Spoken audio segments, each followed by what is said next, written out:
वाले हैं जिसका नाम है डेटा स्ट्रक्चर। ये इतना इंपॉर्टेंट इसलिए है क्योंकि आजकल जितने भी इंटरव्यूज होते हैं सब में इसके कुछ ना कुछ सवाल पूछे जाते हैं। ओके, सो अगर ये वीडियो आपको अच्छा लगे तो please like, share and subscribe कर देना। तो आज हम देखेंगे डेटा स्ट्रक्चर के बारे में, लिस्ट स्ट्रक्चर के बारे में, स्टैक के बारे में। Okay, so what is data structure? When you put data in a structured way, it is called a data structure. A data structure helps you to store, manipulate and use data in an efficient way. Means data structure क्या होता है? जब भी आप किसी data को एक structured way में पुट करते हो ना, उसे हम डेटा स्ट्रक्चर बोलते हैं।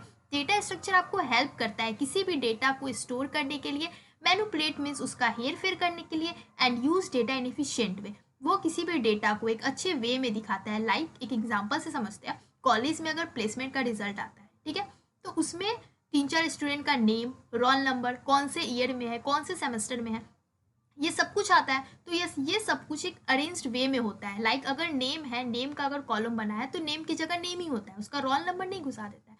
सो एक अरेंज्ड वे में रहता है, उसे हम डेटा स्ट्रक्चर का एग्जाम्पल बोल सकते हैं। ओके, सो अब देखते हैं list structure. A data structure has 3 properties. First, store more than 1 data. Second, specific structure to store data and specific rule to add or remove data. Data structure की ये 3 properties होते हैं। अगर ये तीनों प्रॉपर्टीज एक लिस्ट में fulfil हो रहे हैं तो हमारा लिस्ट भी एक डेटा स्ट्रक्चर है। सो एक एग्जांपल से देखते हैं कि हमारा जो ये तीनों प्रॉपर्टीज है वो इस लिस्ट के एग्जांपल में फुलफिल हो रहा है या नहीं। जैसे कि हमारा पहला होगा कि हमारा वो जो लिस्ट होगा वो एक से ज़्यादा डेटा स्टोर करना चाहिए। हमारा दूसरा होगा कि उसका स्ट्रक्चर भी स्पेसिफिक होना चाहिए स्टोर डेटा करने के लिए। एंड तीसरा कि ऐड और रिमूव करने का तरीका, एक रूल भी होना चाहिए। ठीक है, सो देखते हैं एक एग्जांपल से। सो ये रहा इसका example. You can put more than 1 value in a list. आप लिस्ट के अंदर एक से ज़्यादा वैल्यू स्टोर कर सकते हो, पुट कर सकते हो। Each value is separated by A comma. List के अंदर आप कोई भी वैल्यू पुट कर रहे हो तो उसको कॉमा से सेपरेट करेंगे। This means a list has a specific structure to put multiple values और डेटा। और डेटा स्ट्रक्चर का भी यही प्रॉपर्टीज था, स्टोर मोर देन 1 डेटा। तो यहाँ लिस्ट में भी एक से ज़्यादा डेटा स्टोर किया, दैट्स वाई पहला केस तो फुलफिल हो गया। ठीक है, तो ये स्टोर हो गया।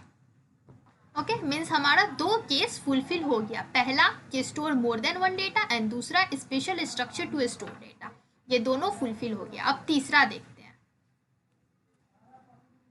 ओके, सो अब तीसरा है ऐड और remove. A list has a specific way to add data. You can use the append keyword to add data and the remove keyword to remove data. आपको जब भी लिस्ट में कुछ ऐड करना हो तो आप अपेंड का यूज़ करना, एंड कुछ हटाना हो तो आप रिमूव का यूज़ करना। जैसे मैंने 3 फ्रूट्स के नाम डाले थे एंड देन अपेंड, मैंने ऐड कर दिया ग्रेप्स को भी इसमें, बट मैंने रिमूव कर दिया बनाना को, और बनाना को रिमूव कर दिया, तो हमारा ग्रेप्स ऐड हो जाएगा एंड बनाना रिमूव हो जाएगा। ठीक है, सो देखते हैं। Okay, mango, apple and grapes. Banana है क्या? नहीं ना। Okay, so final conclusion. A list has a structure. You can put multiple data and has a specific way to add or remove data. That's why a list or array is a data structure. अब हम बोल सकते हैं कि list जो होता है हमारा डेटा स्ट्रक्चर ही होता है, बिकॉज ये हमारा डेटा स्ट्रक्चर का तीनों केस फुलफिल कर दिया। तो लिस्ट को अब हम डेटा स्ट्रक्चर बोल सकते हैं। Okay, so stack, putting one thing on top of another. One important feature of a stack is the last element you will put be taken off first. This is called last in first out. Stack uses the last in first out policy. Okay, so example से समझते हैं। Suppose हम कोई plate को धो रहे हैं, ठीक है, किसी प्लेट को धो रहे हैं, एक साथ 3-4 प्लेट्स को धो रहे हैं, ठीक। तो हम जो पहला प्लेट उठाएंगे धोने के लिए, धो के उसको रखेंगे, उसके बाद वाला प्लेट उठाएंगे, तो हम जैसे जैसे उठाते जाएंगे वो नीचे चला जाता जाएगा। मीन्स जो हम पहले लेंगे वो लास्ट में चला जाएगा, और जो लास्ट में मीन्स हमारा जो लास्ट प्लेट बचेगा उसको धो के हम सबसे ऊपर रखेंगे। ऐसे ही हम चेयर में भी करते हैं। स्टैक के बहुत सारे एग्जाम्पल है। चेयर में भी हम पहला चेयर, जो चेयर को मर्ज करने के लिए 3 और 4 चेयर लिए, ठीक है, तो पहला चेयर जो मैंने रखा उसके ऊपर से दूसरा, उसके ऊपर से दूसरा, मीन्स हमारा पहला वाला लास्ट में चला गया और लास्ट वाला पहला में आ गया। इसका एक और एग्जाम्पल है स्वेटर। ठंडे के टाइम में जब हम कोई ड्रेस पहनते हैं, लाइक शर्ट एंड स्वेटर, मैंने पहले शर्ट को प्रायोरिटी दिया, पहले शर्ट उठाया एंड देन स्वेटर उठाया, बट हमारा पहला क्या रहेगा? पहले मीन्स हम जो रेडी होंगे तो पहला हमारा स्वेटर होगा, तो इसीलिए पहला जो हम चूज करेंगे वो हमारा सेकंड में चला जाएगा, लास्ट में, और जो लास्ट में चूज करेंगे वो फर्स्ट में आ जाएगा। बस स्टैक यही होता है। तो सिंपली स्टैक को याद करते हैं, put new things before the previous to create a stack. जब भी आपको स्टैक बनाना हो तो आप जो पहले लो उसको लास्ट में करो एंड लास्ट में लो उसको पहले रख दो, बस last in first out. Okay, so अब एक स्टैक क्रिएट करते हैं। ओके, सो स्टार्ट करते हैं। ओके, सो स्टैक डिक्लेयर करते हैं। Just declare a list called clothes, okay, and it will be an empty list. वो एक एम्प्टी लिस्ट है, ठीक है। उसके बाद adding an element to a stack is exactly similar to adding an element to a list. ये उसी की तरह सिमिलर है लिस्ट की तरह। यहाँ भी मेरे को टी शर्ट ऐड करना था तो डॉट अपेंड का मैंने यहाँ पे यूज़ किया। Okay, you will just use the append keyword. यहाँ पे मैंने एक एलिमेंट ऐड कर दिया।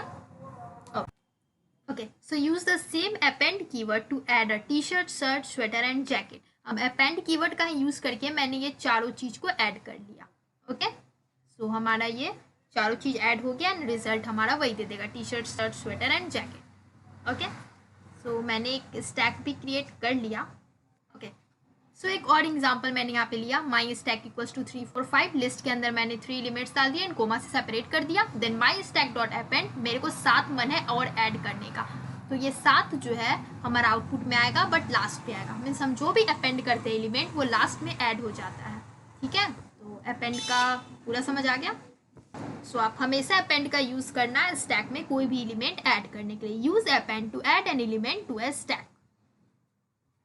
Okay, so the last topic, remove from stack और remove an element. Okay, to remove an element from a stack you will have to remember the LIFO method. This means you will remove the last element you added in the stack.